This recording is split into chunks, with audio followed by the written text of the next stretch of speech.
Hello and welcome back. Today we're going to do a lesson on chord substitutions. Kind of maybe difficult if you're not used to this sort of thing, but once you get your head around it, it's really easy to understand and it's really easy to apply. And it's a great way to give yourself all sorts of options and free yourself up, especially in simple chord progressions like a 2-5-1 or a 1-4-5. Chord substitutions just give you a whole world of options to color your note choices, color your chords, and kind of give you more jazzy chord options, a little more sophisticated tonalities, definitely more hip sounding. And this will apply to both chords and to soloing. You can apply a chord substitution while you're soloing. You don't have to think about it in terms of just chords. So if we're going to talk about chords, we need to have a firm understanding of chord tones. This is something that there's just no way around it. You just kind of have to spend some time thinking about chord tones, practicing them, calling them out while you're playing arpeggios, an arpeggio is just a broken chord played in linear fashion. And once you kind of see the pattern, you'll just remember them, and give it a couple months, give it maybe 2 months, 3 months, and you'll have the chord tones down. So let's begin with a review of chord tones. I went over this in another lesson, the Charlie Crockett lesson wrecked me. I talked about chord tones, but since this lesson is strictly based on chords and chord substitutions, we really need to go over them. So we're going to start in the key of C because there's no sharps or flats, so it's going to make all this easier to understand.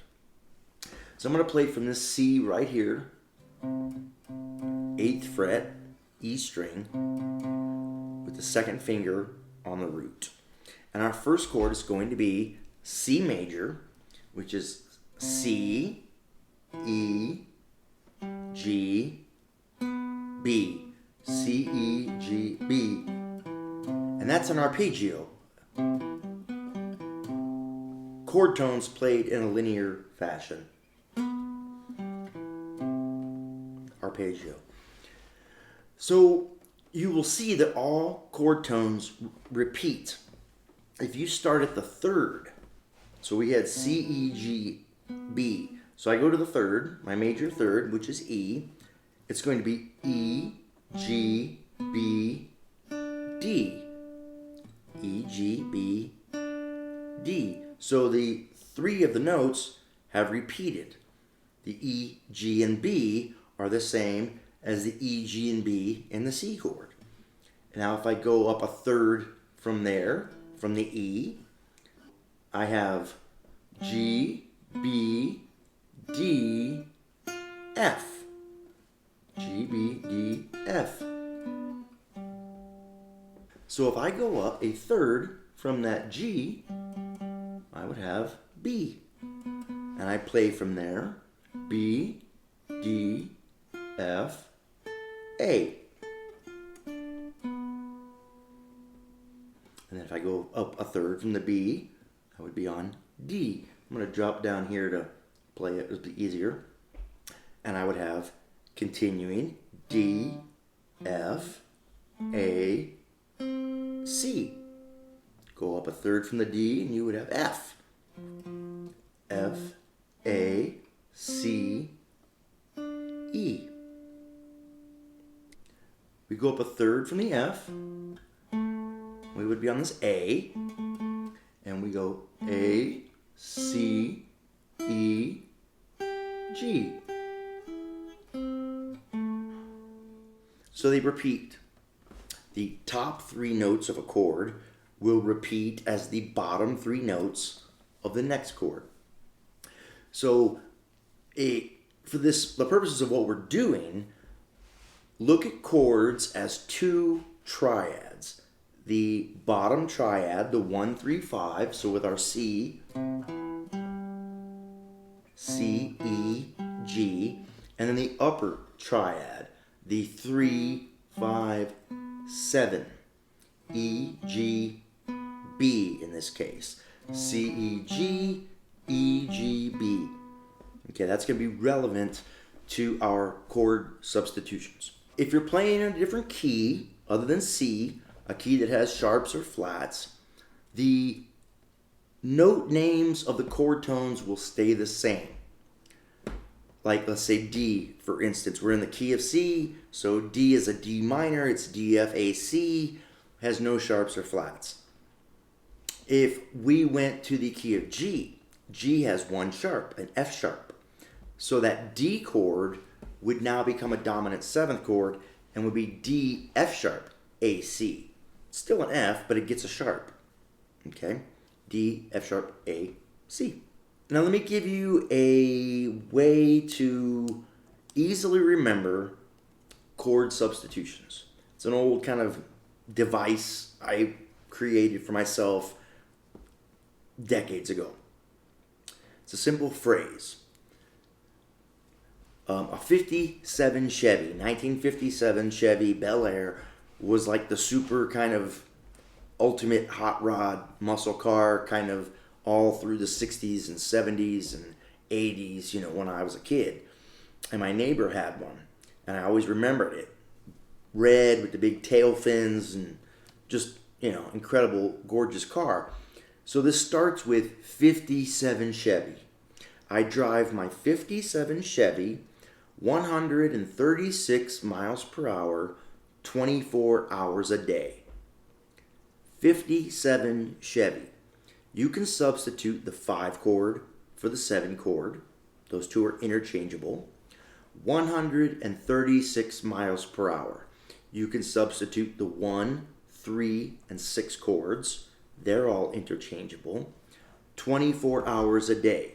The 2 chord and the 4 chord are interchangeable. Okay? So let's take a look at how is that possible. And it all comes down to shared chord tones and shared lower and upper triads. So staying in the key of C major, our 1 chord is C, E, G, B.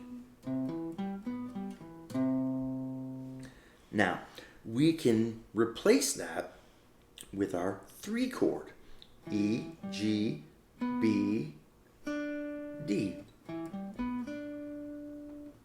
Now, it does a couple of cool things. First, the reason we can replace it, as we talked about before, the upper triad of the C is the same as the bottom triad, lower triad of the E. Okay? And then the note that we're adding, the D, which is the 7th chord tone of our E minor.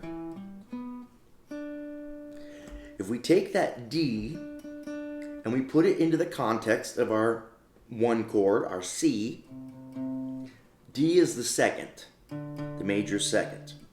But when we play it an octave higher, add 7 notes. And if you add 7 to 2, you get 9. So that becomes a 9, an extended chord tone. We have 9ths, 11ths, and 13ths. And so when you have a root, 3rd, 5th, 7th, and a 9th on top, it's called a 9th chord, or a major 9th chord. So by playing this E minor pattern, when the band plays C major, and you play, what you're doing is you are outlining, or you could play it this way, from the 3rd of the E chord,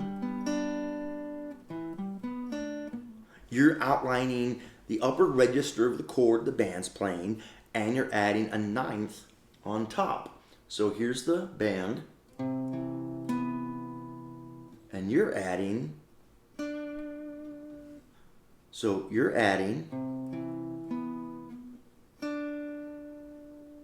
this ninth on top.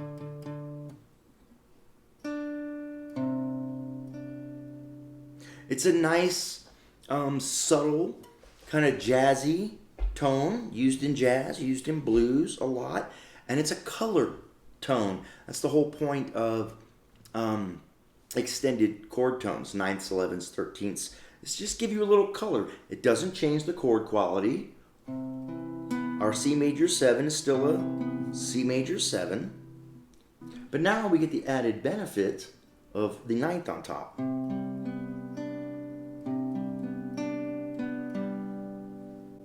Now that's me playing it as a chord. Right? There's the upper triad of the E minor shape, and I'm just playing the root of the C with my second finger so that I can grab the ninth on top as a chord. So it's really more important to, when you're playing substitutions, always remember the chord that you're substituting. And that how the substitution is altering that chord. Don't just think of this as a E minor 7 chord. I mean, it is, but it's more important to think of it as an extension of the C, because that's what the band is playing, is C major. So that was the 1 chord to the 3 chord. When we substitute the 3 chord for the 1 chord, we get a C major 9, or whatever. If you're in the key of G and you go up to the 3 chord, which would be B minor, you would be playing a G major 9. Okay, let's talk about the 6th chord, the relative minor of the key. So our 1 is C, E, G, B, but our 6 is down here. It's the A chord, A minor. We can play it up here. Doesn't matter. And again, we have a minor tonality being played over a major chord.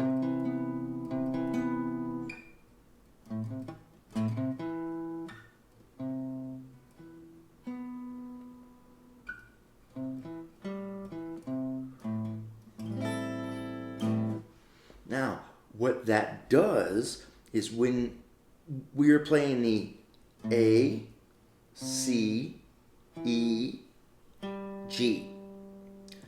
So the upper triad of that 6th chord is the same as the lower triad of the 1 chord. Here's the upper triad of here's the root of the 6th chord. Here's its upper triad, 3rd, 5th, 7th, which is the same as the root of the 1 chord. Here's the C, root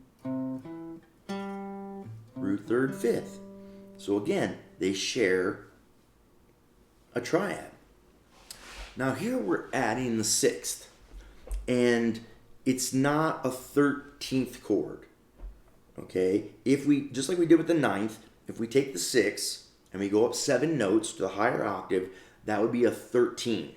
However, for it to be a 13 chord, an extended chord, it would have the 7th and the 9th under it to make it a 13. So in this case, it's just a 6. It gives us a C 6 chord. Here, let's go back to our C. Root, major 3rd, 5th, major 6th.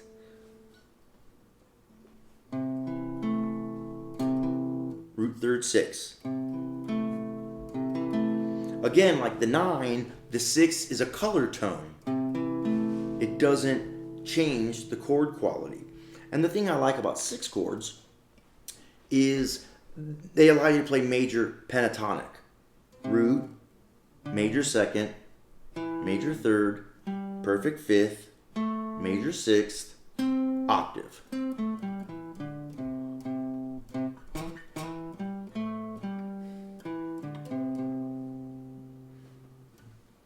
So again, this, when the band's playing C major and you go to A minor, you are outlining a C 6th chord.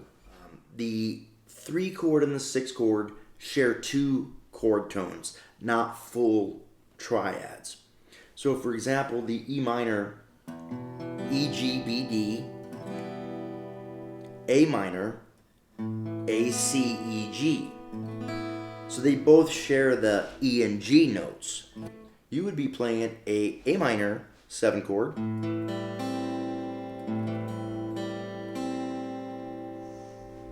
and the A and the C are different chord tones. Here's your E and your G, which are the root and third of the E minor chord. But then you're adding this A, which is the 4th, it's not an 11th, and you're adding the C, which is the 6th. So it kind of gives you a minor 6th sound. For my money, I would not play that if the band was playing a minor 7th chord. Because here's your minor 7th, the D, and it doesn't really sound great with the C on it, on top of it. You know, they don't really, there's some dissonance there. But if they are playing an E minor triad without the 7th in it, then you can get away with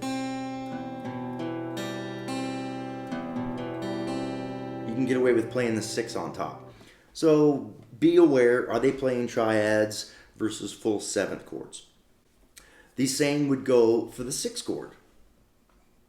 The minor 7th, A minor 7, A, C, E, G. Now if I wanted to replace that with the 1 chord, the C major, C, E, G, B.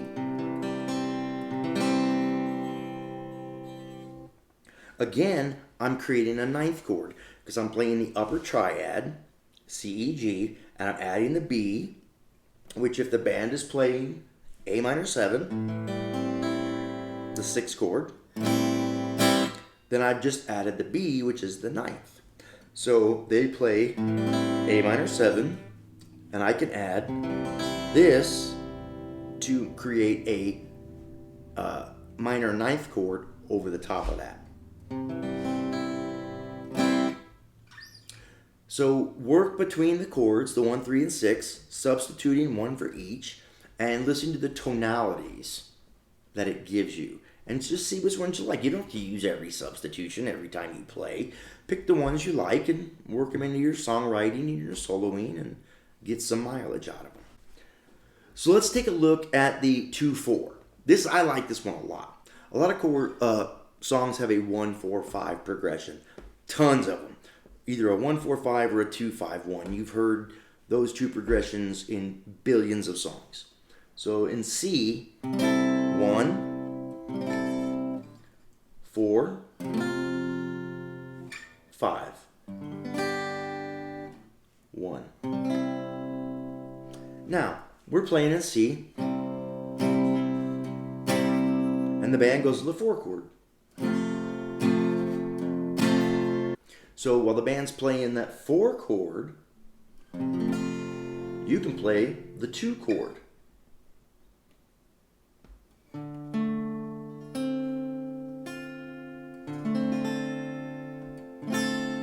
Four chord,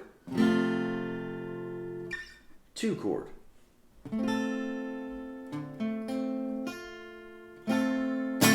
And this is again because they share triads.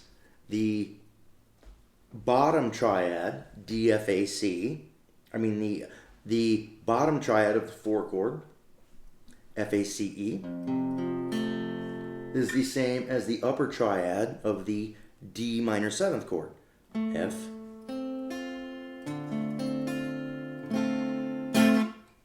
so if you're substituting the 2 for the 5, for the 4, the band's playing the 4, F major, and you come up here and play the D minor 7, you are adding a 6th. You're adding that D, which F, A, G, A, B, C, D, is the 6th of F. So now you would have an F6 chord.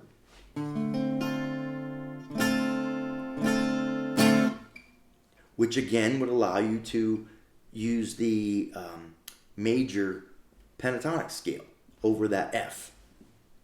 And again, a 6th. Nice, hip, color tone, doesn't change the chord quality. Now if we look at it the other way, and we substitute the 4 chord for the 2 chord, well, technically it's going to give us a minor 9th, okay? So the band's playing the 2 chord, D minor 7, D, F, A, C, and we play the 4 chord, F, A, C, E. We're playing the upper triad of the D chord, the F, A, C, and then we're adding an E, which to the D chord would be a 9th.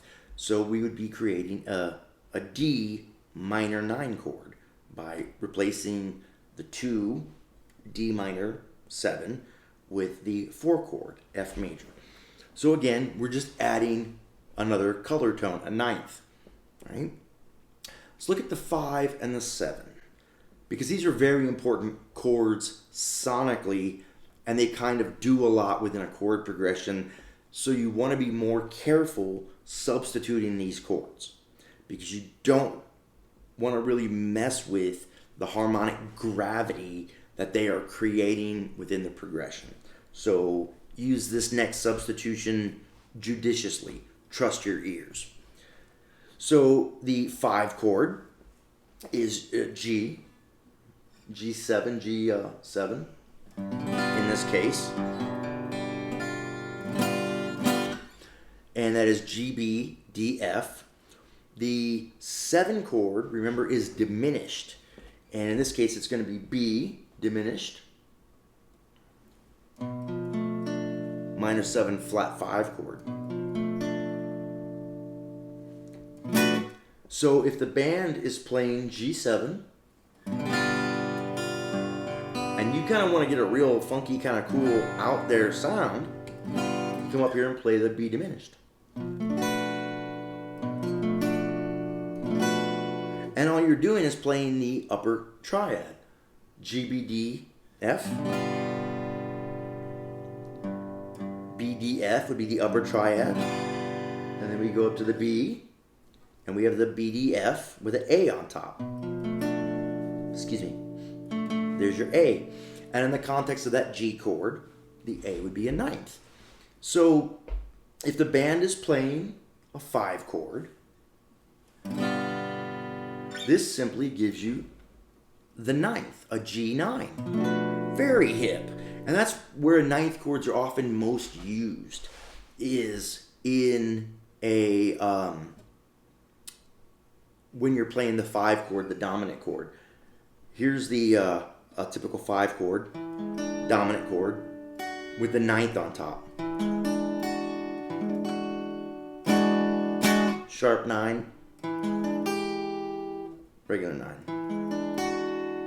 So it's a really great sound. And all you got to do is go to your 7 chord, half step below the root, and play that minor 7 flat 5 shape. Root, flat 5, minor 7, minor 3rd. If you're going to play it in an arpeggio, you would have root, minor 3rd, flat 5, minor 7, root, flat 3rd, and then on and on. Now let's look at going the other way.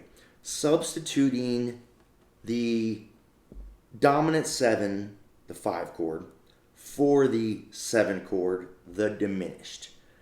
Really, you can't do that. I would not recommend it. We have to think about the function of a diminished chord. In songwriting, the most common use for a 7 chord, the diminished chord, is as the 2 of a song where the relative minor, the 6 chord, is the root. So you want to write a song in a minor key. We're in the key of C.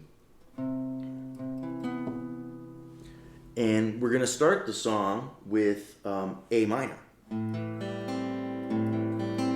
which is our 6, the relative minor of the key. So that becomes our 1 chord for the song, is this 6 chord. It's going to be a minor key song starting on the 6. So if you're starting on the 6, let's do A right here, A minor.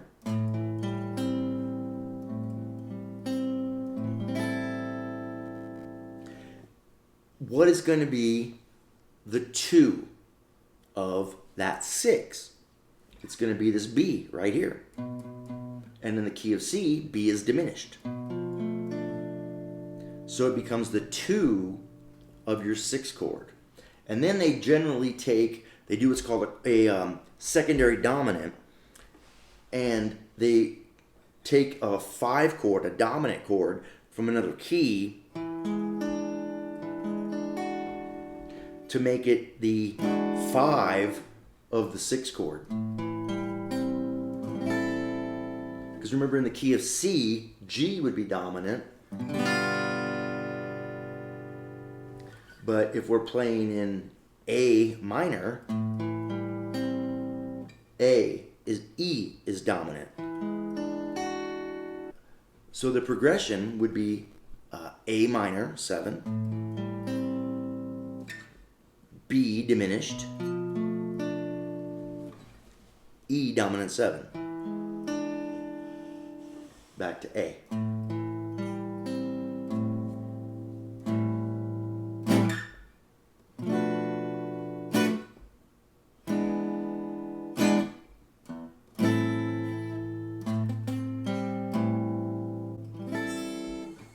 So that would be like a 2-5-1 in a minor key. So that is chord substitutions. And remember, you don't have to do them with just chords, right? When you're playing chords, there are certain notes, chord tones, you can't play simultaneously. So let's just say, for example, let's use that A minor 7 that we were just playing. To play it as a full chord, I've got my root, my 5th, my minor 7th, and my minor 3rd. This finger isn't playing anything. And that's great for a chord, but it's not linear. We're missing the minor 3rd that is found right here. I can't play the root and the minor 3rd at the same time. So if we're going to solo or play melodies, we're going to approach it from an arpeggio or scale standpoint. We could play the arpeggio, right, and make that a more linear version of the chord, or we can apply a mode. Let's jump back to our lesson on modes. I'm playing A minor in the key of C, my relative minor, the 6th chord. So what is the mode that goes with the relative minor? The 6th mode is natural minor, Aeolian mode. So I could play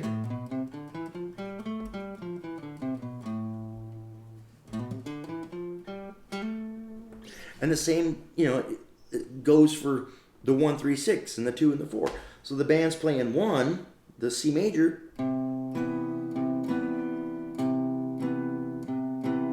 and I can play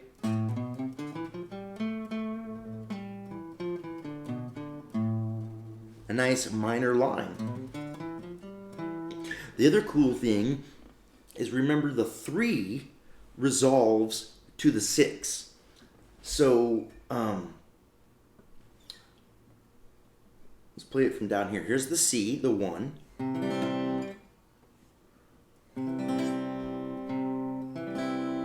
So here's my 3, and that's going to be Phrygian mode. And then right above it, one string above it, is the beginning of your natural minor. There's your 6.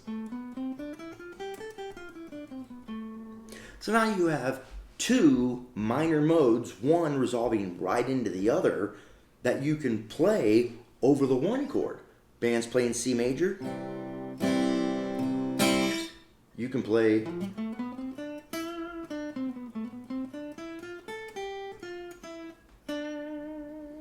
some nice minor licks. You could even put in minor pentatonic. Mix it with a mode.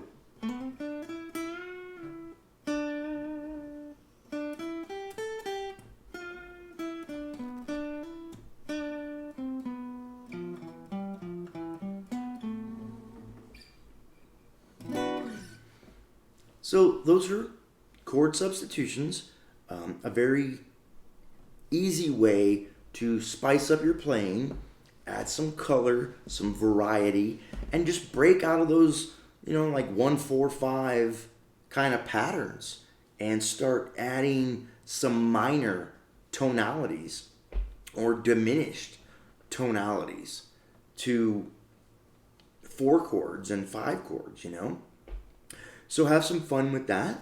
Practice those. It's really helpful, I found, to play with a recording. Just record a chord, right? Like your C major. And have that in the background ringing. Don't play a rhythm. Just let it ring. So you can hear all the chord tones. And then from there, while that's ringing in the background, I would just play a bunch of measures of just that. Just let it ring. And then, or you could play a backing track, I guess. Go to your 3.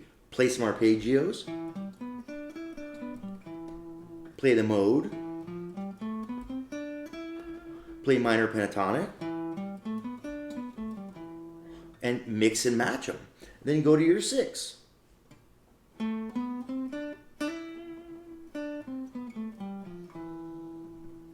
And do the same thing. Arpeggios, mode, minor pentatonic. Also, while they're playing the C, and you go to that 6 chord, remember you're making the C a C6. So there's nothing wrong with really hitting that root note or the octave and reinforcing the sound of the 6th and really making this C major a 6 chord, C6. It's all based on the notes you choose that are going to change and color the chord quality. So that's been our lesson on chord substitutions. Next lesson coming up is going to be on secondary dominance, another way of substituting chords, in a sense, pulling chords from another key to create harmonic movement. Thanks for stopping by.